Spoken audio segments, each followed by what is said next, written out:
कोण कुठं बसला, कोण कुठं बोलला, कुणी काय षडयंत्र ठरलं, कुणाला किती पैसे द्यायचं ठरलं, कुणाला कसं ठरलं, कोण कुठं गेलं, कोण कुठं कुणाला सोबत घेतलं आणि कसं ठरलं होतं, या सगळ्याचं सगळे आणि हे सगळे पुरावे त्यांनीच माझ्याकडे दिले. पोचायचं होतं तिथं मी आता पोचलेलो आहे, तिथं मी पोचलोय, हे सगळं मी बघितलं आता.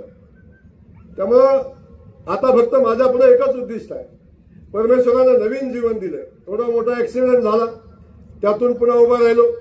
तेव्हाही गडी म्हणत होता आता नीट चालेल का नाही, नीट जमल का नाही, नीट बोलल का नाही, आता पहिल्यासारखं काम जमल का नाही. त्याच्यातही देवानं मला पुन्हा उभा केला. आज ताकदीनं तुमच्या सगळ्यांच्या पुढे उभा आहे. मग एवढ्या संकटातनं जेव्हा जयकुमार इथं येतो तेव्हा देवानं पण माझ्याकडून काही अपेक्षा ठेवलेल्या आहेत. देवाला पण माझ्याकडून काय करून घ्यायचंय आणि ते करून घेण्यासाठी परमेश्वर माझ्या पाठीशी उभा आहे. त्यामुळे मी एवढंच या ठिकाणी आपल्याला सांगेन, कुणी किती देव पाण्यात घालू द्या, पण जे उद्दिष्ट मला परमेश्वरानं, माझ्या पक्षानं, माझ्या नेत्या आदरणीय देवेंद्र फडणवीस साहेबांनी दिलेलं आहे, ते उद्दिष्ट पूर्ण झाल्याशिवाय जयकुमार गोरे थांबणार नाही, हे मात्र मी नक्की आपल्याला या निमित्तानं सांगतो. तर बाकीचं सगळं बाजूला ठेवा.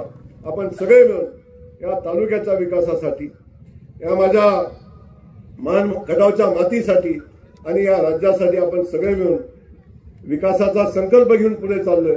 त्या संकल्पात आपल्या सगळ्यांच्या आशीर्वादाची आवश्यकता मला कायम आहे, हे या दिवशी मी मनापासून सांगेन.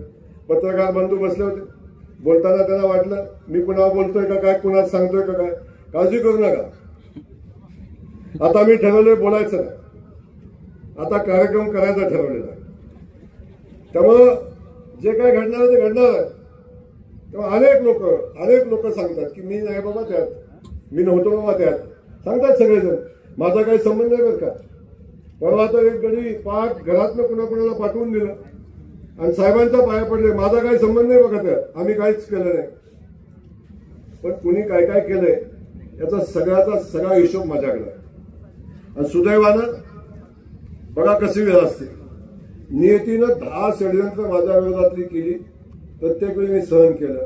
पण जेव्हा 11वं शेवटचं षडयंत्र जेव्हा माझ्यावर आलं, त्या षडयंत्राचा प्रत्येक शब्दाचा पुरावा आज माझ्याकडे आहे.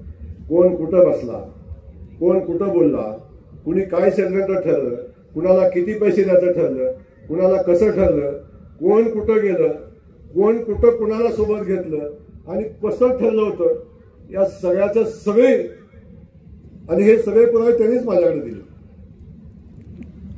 आता वाट बघतोय फक्त कुणाचा कार्यक्रम कधी लागतो, एवढाच विषय. अनेक गडी जाऊन फडणवीस साहेबांच्या पाया पडले, आम्हाला वाचवा म्हणून सांगितलं. माझं एवढंच सांगणं आहे, जयकुमार गोरेच्या दम आहे सगळं सहन करायची.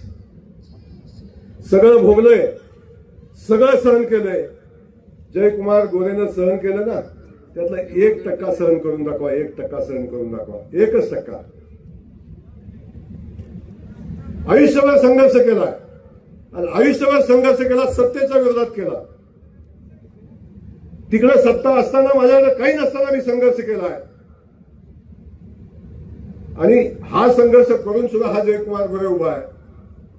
एकदा फक्त माझ्याशी असं एकदा मैदानात येऊन लढून दाखवा, किती दिवस षडयंत्र करणार. आणि आजपर्यंत इतिहास आहे, षडयंत्र करणारा कधीही युद्ध जिंकू शकला नाही, लक्षात ठेवा. मग शकुनी मामांच्या पासून आजपर्यंत, रावणापासून आजपर्यंत इतिहास आपण बघा, षडयंत्र करणारा कधीही युद्ध जिंकला नाही. त्याला मिळालेला आनंद, आसुरी आनंद, हा तात्पुरता आनंद असतो. त्यामुळे षडयंत्र कधी जिंकणार नाही, सत्य कायम जिंकलंय, हे सत्य आहे, हे जिंकणार, लक्षात असू द्या. एवढंच त्या निमित्ताने आपल्याला सांगेन. महाराष्ट्रातील सर्व बातम्यांचे विश्वासार्ह व्यासपीठ, सकाळच्या सर्व सोशल मीडिया प्लॅटफॉर्मला लाईक, फॉलो आणि सबस्क्राईब करा. तसंच सर्व नोटिफिकेशनसाठी बेल आयकॉन प्रेस करायला विसरू नका.